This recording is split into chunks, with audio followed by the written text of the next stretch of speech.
స్వచ్ఛత అంటే నందిని. నందిని పాలు మరియు పెరుగు.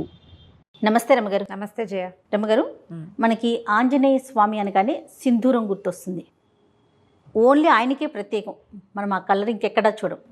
ఆంజనేయ స్వామికి సింధూరానికి ఉన్న సంబంధం ఏంటండి? మనం కరెక్ట్గా నాకు మీ శారీ కలర్ ఇంచుమించుగా అదే అనిపిస్తుంది. సింధూరపు రంగు. ఈ గండ సింధూరాన్ని స్వామికి, ఆంజనేయ స్వామికి సమర్పిస్తారు. చాలా ప్రత్యేకమైన సేవ. ఆయన దేవాలయాల్లో అది ఇస్తారు, అది పెట్టుకుంటాం, అది వదలదు. అవును, దేవాలయంలో ఓ పక్కన అద్దం పెడతారు, అద్దం దగ్గర అంతా అవే మరకలు కనపడుతుంటాయి. వేలు నుంచి వదిలిపెట్టదు. నువ్వుల నూనెతో రంగరిస్తారు. దీనికి పురాతన కాలం అంటే మనకు తెలిసి మన తాతల నాటి నుంచి కూడా ఆంజనేయ స్వామికి సింధూరానికి ఏమైనా సంబంధం ఉంది. ముందు కాలంలో ఏం చేసేవారో తెలియజేయ. అసలు ద్వాపర యుగంలో ఆంజనేయ స్వామికి ఏదైనా పూజ చేశారు అనే పాయింట్లు కూడా మనం వినాం. మహాభారతమే కదా మనకి ద్వాపర యుగంలో ప్రమాణం. మహాభారతంలో కానీ భాగవతంలో కానీ ఆంజనేయ స్వామిని పూజించిన ప్రస్తావన రాదు. ఒకసారి ఎక్కడొస్తుంది? సౌగంధికాపహరణం కోసం వెళ్తాడు భీముడు. అప్పుడు ఆయనకి ఆ గంధమాదన పర్వతం మీద ఈ ఆంజనేయ స్వామి కనిపిస్తారు. అప్పుడు వీళ్ళిద్దరూ ప్రార్థిస్తే అప్పుడు భీముడి ప్రార్థనను అనుసరించి వచ్చి మీ రథం మీద కేతనంగా ఉంటాను అని చెప్పాడు. అర్జునుడి రథానికి జెండాగా ఉన్నాడు. జెండాపై కపిరాజు పద్యాలే ఉన్నాయి. అవును. ఆ కపిరాజు యుద్ధంలోనే కాకుండా వీళ్ళు విరాట పర్వంలో అర్జునుడు ఆ బృహన్నల వేషం నుంచి అర్జునుడి రూపంలోకి వస్తాడు కదా, అప్పుడు వచ్చి బృహత్ కపి వచ్చి కూర్చున్నాడు రథం మీద అని చెప్తారు మహాభారతం. ఓహో, కపి వచ్చేసాడట. ఆంజనేయ స్వామి వచ్చి యుద్ధం అనగానే అర్జునుడి రథం మీద ఉండాలి, వచ్చి కూర్చున్నాడు అని చెప్తారు. అవి తప్ప ఆంజనేయ సేవాకాలాలు మనం అసలు చూడం. కానీ మనకి కలియుగంలో మన ముందు తాత ముత్తాతల నాటి నుంచి ఆంజనేయ స్వామిని సేవించడం ఉంది. కాలక్రమంగా రకరకాల కథలు వెలుగులోకి వచ్చాయి. పరాశర సంహితలో ఒక ప్రత్యేకమైన కథనని చెప్తారు ఆంజనేయ స్వామి సింధూరము కాంబినేషన్ మీద. ఎందుకు వీళ్ళిద్దరికీ ఈ సంబంధం ఉంది అని. రావణ వధ అనంతరం పట్టాభిషేకం జరిగింది. సీతారాములతో పాటు ఆంజనేయ స్వామి కూడా వీళ్ళంతా వచ్చారు. ఓకే. ఆంజనేయ స్వామి, సుగ్రీవుడు, తార, అంగదుడు, రుమ, వాళ్ళే కాకుండా మళ్ళీ విభీషణుడు, జాంబవంతుడు అంతా కూడా శ్రీరామ పట్టాభిషేకం చూడడానికి అయోధ్యకి తరలి వచ్చారు. చాలా కాలం ఆంజనేయ స్వామి సీతారాముల సేవలోనే ఉన్నాడట. అయితే ఒకనాడు ఆయన వచ్చేసరికల్లా సీతాదేవి సింధూరం పెట్టుకుంటారు, బొట్టు పెట్టుకుంటుంది. అప్పుడు పాపిట్లో బొట్టు, సీమంతంలో బొట్టు పెట్టుకోవటం మన విధానం కదా. రామాయణ కథ అంతా నార్త్ ఇండియా కథగా మనం చెప్పుకుంటాం. వాళ్ళకి పాపిట సింధూరం చాలా ముఖ్యం ఆ ప్రాంతం వారికి. బొట్టు పెట్టుకుంటుంటే ఈయన అడిగాడు, అమ్మా ఈ సింధూరం ఎందుకు పెట్టుకుంటున్నావు నువ్వు అని అడిగితే సీతాదేవి చెప్పిందట, రాముడు అత్యంత ప్రీతిపాత్రుడుగా ఉంటాడు. బొట్టే రాముని యొక్క ప్రీతి, ఆయనకి ఇష్టం. రాముడు ఎక్కువ కాలం చల్లగా ఉండటానికి ఈ బొట్టు పెట్టుకుంటేనే ఆయనకి మంచిది. రాముని ప్రేమ, దానికి కారణం ఈ బొట్టు అని చెప్పింది. ఈయన ఆలోచించుకున్నాడు, ఈవిడ ఒక్క చిటికెడు బొట్టు పెట్టుకుంటేనే ఈవిడ తప్పిపోతే రాముడు ఎంత దుఃఖపడ్డాడు. ధీరోదాత్తుడైన వాడు, మామూలు వాడు కాదు, మహావీరుడు. ప్రపంచంలో ఉన్న వీరులందరినీ తోసిరాజనగలిగిన వాడు. ఆమె లేకపోతే ఎంత దుఃఖపడ్డాడు. అంత ప్రీతి, చిటికెడు బొట్టుతోటి అంత ప్రీతి వచ్చింది, అంత ప్రేమ భార్య అంటే. అందుకని ఆ సింధూరాన్ని తను కూడా పెట్టుకోవాలనుకున్నట్ట ఆంజనేయ స్వామి. రాముని ప్రేమ, దాన్ని గెలవటం, రాముడు ఎంతో కాలం చల్లగా ఉంటాం కోసం రెండు చెప్పింది కదా. అవును. ఆయన ఎప్పటికీ గెలుపొందుతూనే ఉండాలి రాముడు అంటే. మనం కూడా పెట్టుకోవాలనుకుని ఈయన ఏం చేశాడు, సరే అట్లా వెళ్ళి సింధూరాన్ని తెచ్చుకున్నాడు. కపి కదా, ముఖమంతా వెంట్రుకలు ఉంటాయి. సీతాదేవి పెట్టుకున్నట్టుగానే పాపిటి పెట్టుకోవడానికి ప్రయత్నం చేశాడు, కుదరలా.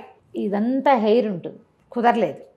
సరే ఏమనుకున్నాడు, ఎట్లా రాలిపోతుంది ఇది, ఆవిడ పెట్టుకుంటే ఉందే, నేను పెట్టుకుంటే ఎందుకు లేదు, రాలకుండా ఉండాలంటే ఏం చేయాలని నువ్వుల నూనె కలిపాడట అందులో. కలిపిన తర్వాత ముఖం మీద పెట్టుకున్నాడు, నుదుటి మీద పెట్టుకున్నాక ఆయనకు అనిపించింది, ఒక్క చిటికెడు ధరిస్తేనే సీతాదేవి అంటే ఆయనకు పంచప్రాణాలు కదా, శరీరం అంతా ధరిస్తే రాముడికి ఇంకా ప్రీతిపాత్రుడిని అవుతాను నేను అనిపించింది. మొత్తం సింధూరాన్ని ఒళ్ళంతా అలదుకున్నాడట. ఆ స్వరూపంతో రాముడికి కనపడడానికి సభాస్థలికి వెళ్ళాడు. వెళ్ళేసరికల్ అందరూ నవ్వారు చూస్తే. వాళ్ళంతా సభలో ఎంతమంది ఉన్నారు, అయోధ్యాపుర వాసులంతా ఉంటారు, ఇంకా సామంతులు వాళ్ళు వీళ్ళు చాలామంది ఉన్నారు. ఈయన సంబంధించిన వాళ్ళు కూడా, ఆంజనేయుడికి సంబంధించిన జనం కూడా చాలామంది ఉన్నారు. ఏమిటి వేషం హనుమ అని రాముల వారు అడిగితే అప్పుడు ఏం చెప్పాడంటే, చిటికెడు సింధూరం సీతాదేవి ధరిస్తేనే ఆమె నీకు అత్యంత ప్రీతిపాత్రాలైంది కదా, అందుకని నీ ప్రీతిని పొందడానికి నేను సింధూరం పట్టించుకున్నాను స్వామి అని చెప్పాడు. ఆ మాటకి చాలా సంతోషించాడట శ్రీరాముడు.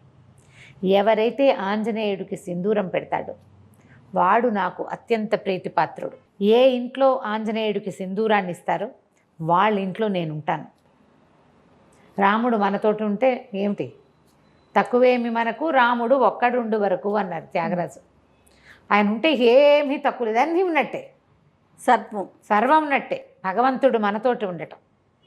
దాంతో అప్పటి నుంచి ఆంజనేయ స్వామికి సింధూరం ఇవ్వటం ఒక పద్ధతిగా మారింది. ఆయనకి సింధూరం ఎక్కించడం అనేది ఒక సేవ ఉంటుంది. మంగళవారాలు కొన్ని దేవాలయాల్లో స్వామికి సింధూరం మొత్తం పట్టిస్తారు. ఏవైనా ఆర్థిక సమస్యల్లో ఉన్నవాళ్ళు, ఒక తెలియని కారణాలతోటి ఇబ్బంది పడతారు. అంతా వ్యాపారం నడుస్తుంటుంది, ఏవో ఇబ్బందులు వస్తాయి, పిల్లలు పెళ్ళిళ్ళు కుదురుతాయి, ఏవో ప్రాబ్లమ్స్ వస్తాయి, అన్నీ బాగానే ఉంటుంది, ఏమిటో ఇబ్బంది, తెలియని కారణాలు ఉంటాయి వాటికి. అవి తీరటానికి సింధూరం ఎక్కించాలంటారు. అవి ఎక్కించడానికి ఏం చేస్తారంటే ఒట్టిగా పొడి సింధూరం కాకుండా దాంట్లో నువ్వుల నూనె కలుపుతారు. నూనె కలిపిన సింధూరం ఇంకా వదిలిపెట్టదు, అందుకే అది జిగురు. అవునవును, జిగురుగా ఉంటుంది కదా. అయితే ఈ గంధ సింధూరము, ఆ సింధూరపు దాన్ని తయారు చేసే రాళ్ల వల్ల ఈ నువ్వుల నూనె కలిపితే కొన్ని చోట్ల మోకాళ్ళ నొప్పులకి వాటికి వైద్యంగా కూడా నార్త్లో వాడతారట. దాన్ని ఎక్కువ కాలం వృద్ధాప్యం రాకుండా ఉంటుంది సింధూరం అలదుకుంటే అని చెప్తారు. కానీ శరీరం అంతా సింధూరం పట్టించుకొని మనం ఎక్కడ ఉంటాం, ఉండలేకపోతాం కదా. కనీసం సంవత్సరానికి ఒకసారైనా ఆంజనేయ స్వామికి ఈ సేవ జరిపిన వాళ్ళు అకాల మృత్యువు దరిచేరదు వాళ్ళని. ఏడాదికి ఒక్కసారి మనమే స్వయంగా అలంకరించగలిగితే మంచిది. లేదా దేవాలయాల్లో ఈ సింధూరం ఎక్కించే సేవ కనుక చేయిస్తే ఇక మృత్యువు రాదని చెప్పం మనం. అకాల మృత్యు 50కి 30కి 40కి ఇంకా బాధ్యతలు ఉండగా అమ్మా నాన్న బతికుండగానే పిల్లలు మరణించడం, 90 ఏళ్ళ అమ్మా నాన్నలు ఉంటే 70 కూడా రాని కుమారులు మరణించడం, 60లో కుమారులు 90లో అమ్మా నాన్న, పెద్దవాళ్ళిద్దరు ముదిబగ్గులు వాళ్ళు బతికి జీవించే ఉంటారు పాపం. ఈ 60 ఏళ్ళు వచ్చిన వాళ్ళు యంగ్గా యాక్టివ్గా ఉన్న వాళ్ళు చిటుక్కుని వెళ్ళిపోతారు. ఈ కష్టం రాకుండా ఆంజనేయుడికి సింధూర సేవ అంత మంచిది. వీళ్ళతోటి రాముడు ఉంటాడు. మామూలుగా మనం ఏం చెప్తాం, సహస్రనామాలకు తుల్యమైంది రామనామం. అదే కదా, శ్రీరామ రామ రామేతి రమే రామే మనోరమే సహస్రనామ తత్తుల్యం రామనామ వరానని. ఒక్క రాముడు అనే నామమే 1000 నామాలకి సరిపోతుంది. ఇంతకీ ఈ 1000 నామాలు ఏమిటి? 1000 రామనామాలు కాదు, 1000 వేరువేరు నామాలు. విష్ణువు యొక్క అనంత శక్తిమయాలైన 1000 పేర్లకి ఒక్క రాముడు అనే పేరు కరెక్ట్ మ్యాచింగ్, దానికి తుల్యమైనది. అలాంటి రాముడు మన పక్కన ఉంటాడు. అందుకని ఆంజనేయ స్వామికి ఈ సింధూరం ఎక్కించడం ఒక పద్ధతిగా మారింది. మనం ఇటీవల కాలం మనకు దగ్గరలో కూడా ఆంజనేయ స్వామికి ఏముంది, ఆయన ప్రతి వీధికి సందుకి దేవాలయాలు ఉంటాయి. అవును, ఫలానా చోటే సింధూరం ఎక్కించాలి అని పెట్టుకోకుండా ఎక్కడ కుదిరితే అక్కడ తమలపాకులతో సేవ చేయించడం. తమలపాకులు ఆకుపూజ చేస్తారు కదా, ఆయన ప్రీతి. తర్వాత ఈ సింధూర సేవ ఇది కనుక చేయిస్తే చాలా విశేషమైన ఫలితం లభిస్తుంది. తప్పకుండా రమ్మగారు. నమస్తే. నమస్తే. సుమన్ టీవీలో మీ పర్సనల్ అండ్ బిజినెస్ ప్రమోషన్స్ కోసం కింది నెంబర్కి కాంటాక్ట్ చేయండి.